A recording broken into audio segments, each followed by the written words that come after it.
donc Thierry Gill, je le disais, pour enchaîner, poursuivre cette discussion de marché. Le président de Raymond James, EuroEquities, on parle avec vous des marchés américains, Thierry. Et la grande question, pourquoi est-ce que le 10 ans américain est à 1,50% ce matin ? L'économie est en plein boom.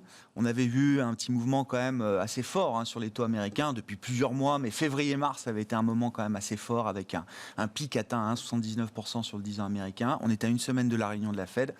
Comment vous expliquez le niveau et la dynamique des taux longs US aujourd'hui, Thierry ? Alors je ne sais pas s'il y a une explication, il y en a sûrement plusieurs. L'une d'entre elles, c'est probablement, et on le voit très bien du côté des marchés obligataires, les marchés obligataires sont beaucoup plus sereins sur les perspectives de l'inflation. Ouais. Il n'y a pas tellement de marchés obligataires mondiaux aujourd'hui qui price un rebond durable de l'inflation. Personne ne peut prétendre aujourd'hui savoir si l'inflation sera durable ou pas. Pour paraphraser quelqu'un, un stratégiste d'une maison concurrente qui disait ça sera plus de 3 mois, ça sera moins de 2 ans. Ce qui nous laisse une marge assez importante. Et ça, on le voit sur les taux longs, et je pense que la Fed, dans ce sens-là, joue son rôle. Les taux longs, pour rappel, ils font leur point bas en mois d'août de l'année dernière, sur le taux 10 ans à 50 points de base. Vous le rappeliez tout à l'heure, on est venu chercher des niveaux de 170 BP au mois de mars. La tentative d'explication que j'aime bien de notre stratégiste, elle est un peu mécanique. En fait, elle s'explique par le fait que vous avez eu des plans d'accompagnement aux États-Unis assez importants, fin d'année. Trump était encore là. Biden en a remis une couche en février avec des chèques qui ont été envoyés aux particuliers. Ce qui veut dire que quand on regarde les montants qui sont les achats effectués par la Fed de manière mensuelle, les fameux 120 milliards, il y a 40 milliards, ce sont du mortgage-backed securities, mais 80 milliards, ce sont les obligations classiques.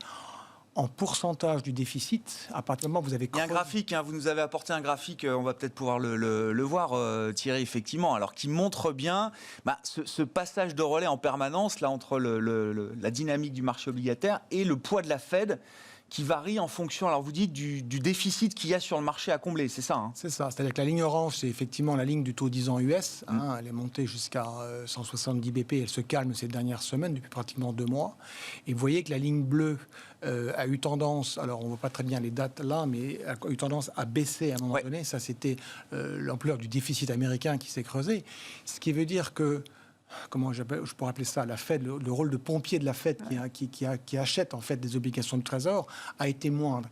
De facto, ça a permis au taux de se tendre. À partir du moment où les plans d'accompagnement au niveau des particuliers disparaissent, il n'y a plus de plan d'aide en cours, on ne met plus d'argent sur la table, de facto, il y a de nouveau le côté vertueux de la Fed qui se remet en place.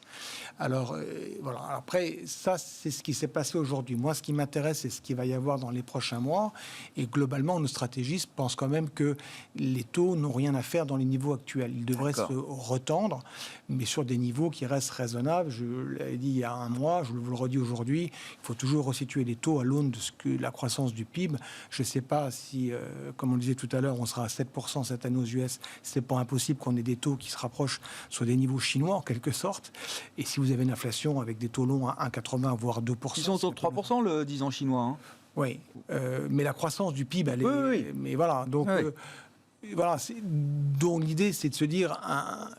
ça serait retourné à une norme que d'avoir des taux US sur des niveaux à peu près de 2% vers la fin de l'été. 1,50, c'est pas, ou 1,70, c'est pas le point d'arrivée justement de cette phase de reflation et de reprise cyclique. Non, c'est une pause avant une phase haussière qui devrait pour nous reprendre et qui pourrait se rematérialiser vers la fin de l'été, début de l'automne.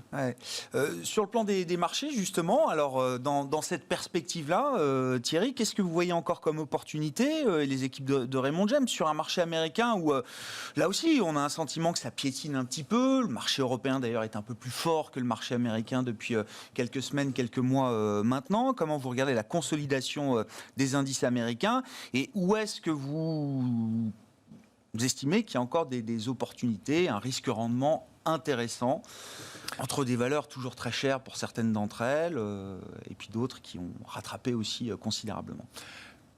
Quand vous essayez un petit peu de segmenter le marché, il y a un secteur qui effectivement a vent en poupe depuis déjà l'automne dernier, on l'avait évoqué avec vous et on l'avait fortement recommandé, pas forcément suivi par la plupart des gérants, c'était les small cap value cyclique. Un peu dans un scénario où on espérait retrouver ce qu'on avait un peu connu au début des années 2000. Quand vous sortez d'une crise, en général, ce sont ces thèmes-là qui rebondissent plus. Et on avait fortement suggéré de s'alléger, ou en tout cas considérer que le secteur de la tech avait ses belles journées derrière elle. C'est quelque chose qui a été entendu, pas forcément mis en place par les gestions. Ça s'est accéléré à partir de la mi-février. Là, il y a eu vraiment une dichotomie dans le marché où on a vraiment vu un peu un abandon du côté de la tech. Les gens, en fait, vendaient la tech pour aller chercher sur ces thématiques cycliques. La tech a commencé à baisser un peu, on l'a vu, le poids dans les portefeuilles a été réduit. Les relatif, on va dire. En relatif, oui. Relatif, voilà. Les small caps ont marqué le pas depuis le mois de mars aux États-Unis. Elles sont en train de reprendre un peu de vigueur et on est dans ce scénario chez nous, en tout cas pour les prochains mois, qu'elles devraient reprendre une forme de leadership. Si l'économie américaine poursuit son redressement, on est un peu en avance de ce que l'on a en Europe, inéluctablement. Je pense qu'on verra les déclarations de la BCE, mais probablement il y aura toujours de l'accompagnement.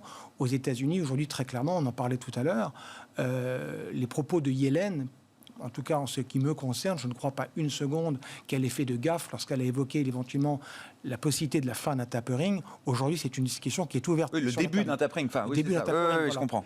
Beaucoup dans la communication. Une femme qui a eu les fonctions qui ont été les siennes, tout ça est organisé, je pense. Ils se parlent toutes les semaines, normalement, Powell et Yellen. Oui, tout le temps.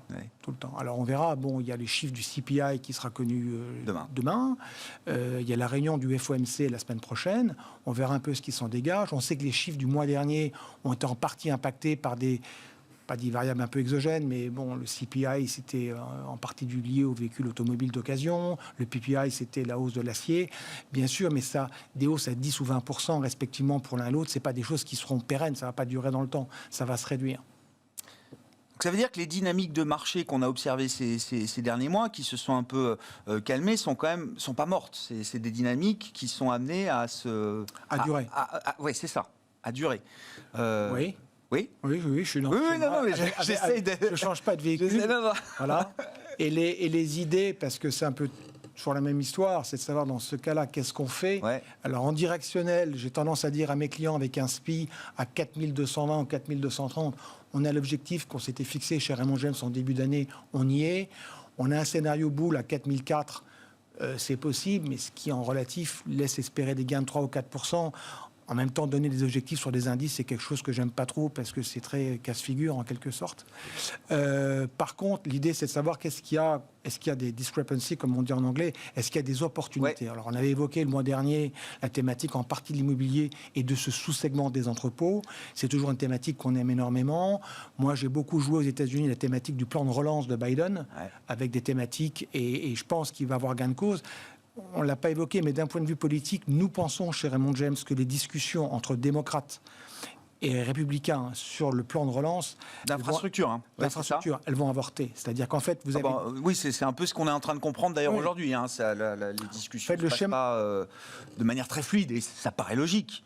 C'est un peu peut-être un calcul de Biden. Biden est au départ quelqu'un de consensuel, mais aux États-Unis, vous avez deux manières de faire passer des lois. Soit vous avez un vote bipartisan, c'est-à-dire démocrates et républicains se mettent d'accord, ou vous avez une autre procédure qui, elle, permettrait aux démocrates c'est la procédure dite de réconciliation, qui porte peut-être mal son nom, mais qui permettrait aux démocrates d'y aller en quelque sorte. De forcer un peu le passage. De forcer le passage. Et aujourd'hui, si les républicains s'offusquent trop sur le financement, et c'est là où ça bloque en partie en ce moment, sur les hausses des impôts, ça ouvre potentiellement la voie à ce que Biden arrive à reconquérir une partie de son aile modérée au sein des démocrates, et ce qui permettrait d'aller peut-être même plus loin que ce qu'il aurait pu faire en étant en accord. C'est vrai que c'est un peu une partie de billard à plusieurs bandes, mais on pense que c'est le scénario qui va prévaloir. Et donc, en termes d'opportunités, alors, Opportunités toujours sur les values cycliques. Nous, on est assez confiants de continuer à jouer les valeurs bancaires américaines et plutôt les banques régionales. Donc, on a un certain nombre d'acteurs que nous recommandons. Vu d'Europe, souvent, on ne pense qu'aux 3-4 grandes banques américaines, de Wall Street, Citi, JP, BAC ou autres, mais on est plus sur des noms comme Silicon Valley Bank, comme Zion Bank Corp, comme America, qui sont des acteurs qu'on aime bien et qui devraient bénéficier d'une pontification de la courbe des taux. Il y a toujours l'immobilier qui, pour nous, est porteur, que ce soit l'immobilier d'habitation, les acteurs qu'on avait évoqués. Et il y a un nouveau thème qu'on pousse beaucoup, c'est l'énergie. On reste convaincu qu'on est probablement à l'aune d'un changement de paradigme. Et ce qui est très intéressant, c'est que ce n'est pas tant lié au cours de la commodité elle-même, dont je suis incapable de vous dire si dans 6 mois, ça vaudra 65 ou 80 $ sur le baril. C'est le changement d'esprit au niveau des acteurs. Et on l'a vécu pour chez Exxon.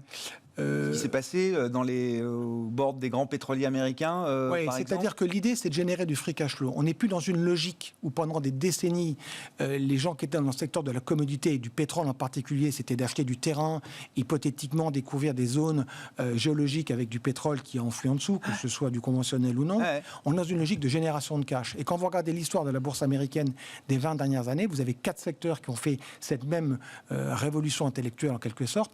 Les restaurants, les semis, le transport et l'aérien. Et l'aérien, vous vous souvenez, il y a une vingtaine d'années, l'idée c'était d'ouvrir un maximum de lignes. Jusqu'au jour où on s'est rendu compte qu'il fallait plutôt jouer des acteurs où on gagnait de l'argent. On pense que le pétrole, la logique sera la même. Merci beaucoup, messieurs. Merci beaucoup, Thierry Gill, d'avoir été avec nous pour évoquer cette situation de marché aux États-Unis et ces opportunités qui restent présentes sur le marché américain. Thierry Gill, le président de Raymond James Euro-Equities, et Nicolas Chéron, qui nous accompagne également dans cette édition de la mi-journée, stratégiste de Zone Bourse. On se retrouve ce soir en direct à 18h30 sur Bismart.